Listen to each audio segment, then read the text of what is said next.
star. His former teammate Matt Barnes said this about Steph. I think he came in, he's the golden boy.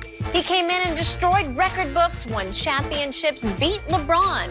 He's done a lot of things that probably angered other players and other fans. That's why I don't think he gets the respect he deserves. He's obviously the greatest shooter to ever play the game, and I can see people being bitter from that. Not to mention the whole light skin thing, and people have problems with that. Ooh, very, very big statement from Matt Barnes. We're joined once again by Chris Broussard. Light skin president. He's the president of the Light Skin Club. Give us your take. What do you think about these comments? Well, I am going to cut to the chase and get to the quote that has everybody buzzing and in an uproar, the light skin thing. And you guys have heard Shannon and I joke about it. Rob Parker and I have joked about it on our radio show. But I don't believe most non-black people, unless they've really spent a ton of time around black people, maybe grew up around blacks, understand, certainly not fully understand what blacks are talking about when they say light skin. They are not referring to Larry Bird or J.J. Redick. Like, they're not talking, they wouldn't call a white person light skin. They're not talking about a Hispanic person, an Asian person. They are talking about a light skin black person. I think most white people get that. I know at our radio show, guys, Mexicans and others start thinking they talking about them being light skinned. When we, so this is because as obsessed with blacks, as obsessed as black people are, understandably, with racism, I think, unfortunately, because I hate it, we're just as obsessed with colorism. And colorism is the variation of skin tones within the black community. The melanin in your skin. When you got the two extremes right here between myself and Shannon. And this, of course, dates all the way back to slavery, where light-skinned blacks, because biologically, virtually all of them, if not all of them, are related to the slave master, whites. So that's the slave master with the slave women, and they got certain privileges. They were in the house. The dark skin, they got to the field. They got, they got to sleep in the house, and the dark skin when they got the slave quarters. So there became resentment, Skip, between the darker and the lighters. And the light skin was like, oh, we sick, boss, so we got it good. No, we don't. You do understand. Some of the light skin. But I'm saying, but it was like. I wouldn't put all of them like that. But they got. Because the freedom fighters, W.B. Du Bois, Adam Clayton Powell, Malcolm X, they all been light skinned. Muhammad Ali. So that's a generalization that doesn't really fit the history. No, not all, but the way there was enough of them that were treated better than the dark skins. They got better treatment. That the dark skins built up a resentment. And with Steph Curry, Skip, they look at Steph. We've never seen a small guy be able to impact the game like him. He changed the game, because before it was all about athleticism. How high can you jump? Can you dunk from the free throw line? And Steph's like, no, I can stay out here and have a greater impact than you can jumping from the free throw line and dunking. And so Steph made it okay for guys to like, okay, I'm not athletic, but I can shoot. And then there's something else at play, Skip. A lot of the guys come from a situation where they're not like Steph. Steph's parents were together. They still are together. Steph could sit on the sideline on his dad's lap. See, we relate more to people that endured kind of like what we went through. LeBron James come from a broken household. Kevin Durant come from a broken household. And they look at Steph like, bro, you came in, you got a silver spoon in your mouth. Well, his father played. Here's the thing, though. Not only did darker-skinned blacks grow resentment toward lighter-skinned blacks, they also had jealousy toward, and I would even argue in some cases, admiration for the light-skinned blacks. And Steph, because they got treated a certain way. Look at Hollywood. No, I get it, but there's jealousy there too. And Steph, look, let's just cut to the chase.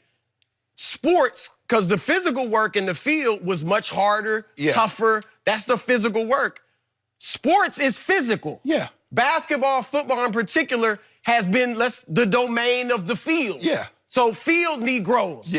So, and that's historically what it's been. Wilt Chamberlain, Bill Russell, Julius Erving, Elgin Baylor, Michael Jordan, Magic Johnson, LeBron, KD, Kobe and Shaq. And now here come this light-skinned dude, like you said, not only dominating, but changing the game. And I don't think there's media hate towards Steph. Like there's talk, Rob Parker, maybe a few others don't like him.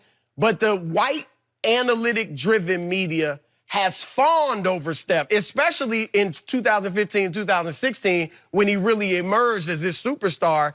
And that's why he was the first unanimous MVP. He shouldn't have been the first unanimous MVP. And guys are resentful. Right, and that's where... No, Michael Skip, you love Michael. You say he's the GOAT. He didn't win one MVP unanimously. Not LeBron, not Larry, not Magic, not Russell. Nobody.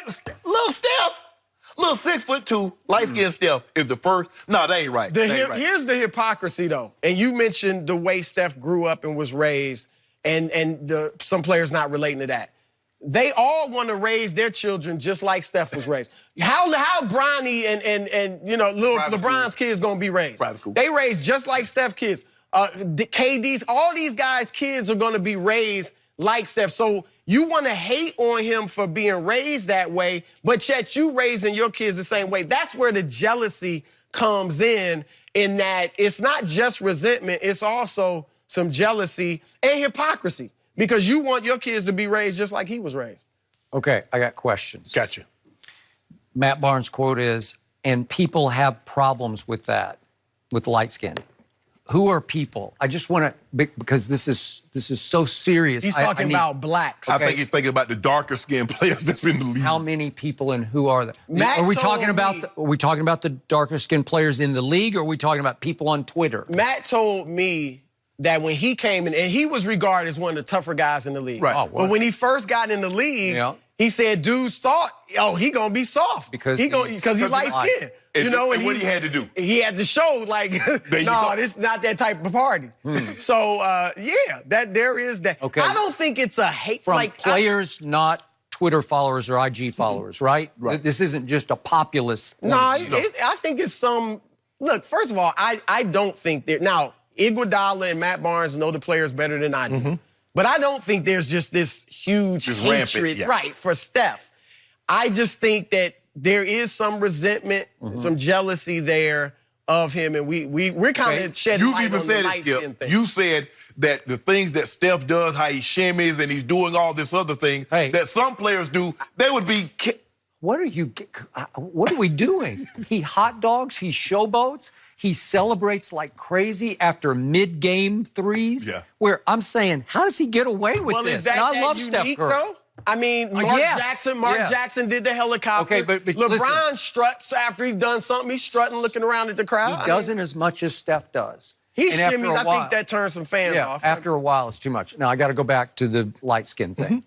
Yet you have told me several times before when this has come up, if a player has biracial parents, maybe white mom, black dad, that player is considered flat out black. What the one drop theory? That's the American. That's been American history. Okay, the one drop rule. All right. Yet the flip side of this is you're saying that some black players, some older black players or other black people say, wait a second, if you're light skinned, I don't love that. Right? So it's like that's not right. Because I'm gonna keep it 100.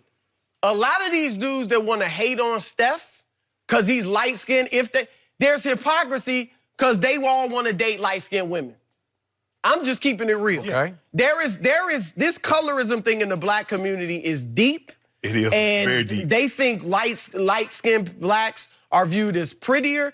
And they received an unfair advantage no matter what the case may be. Okay. You look at Hollywood, Skip, and how the light-skinned women, they got the roles if they were to get roles. And they look at Steph as like, Steph doesn't receive the criticism like a LeBron when things go wrong. All right. And people become resentful of him.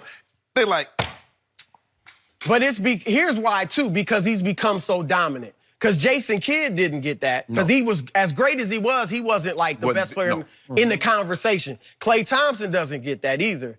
Because he's not, like Steph has changed the game and dominated. But Steph doesn't have biracial parents because they're both considered, I mean, they're light-skinned. But obviously there is a lot of white, like me. I don't have biracial parents, but there's a lot of white blood in me. So it's that So now back to the basketball context. My issues with Steph are he has not lived up to clutch moments in his career because I still haven't gotten over the disaster that he was in games 5, 6, and 7 of the 2016 finals when they had a 3-1 lead. Right.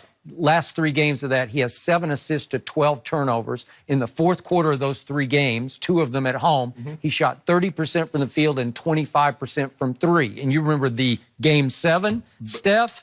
Behind the back. You can't get over that. I can't get over that because that was only 1 turnover in the fourth. He's admitted that was bad. Well, and in the fourth quarter of that game, he went 1 for 6 from the field and 1 for 5 from 3, and it was just winnable all the way home. Yeah. And finally, Kyrie said, "I've had enough. Right. I got this."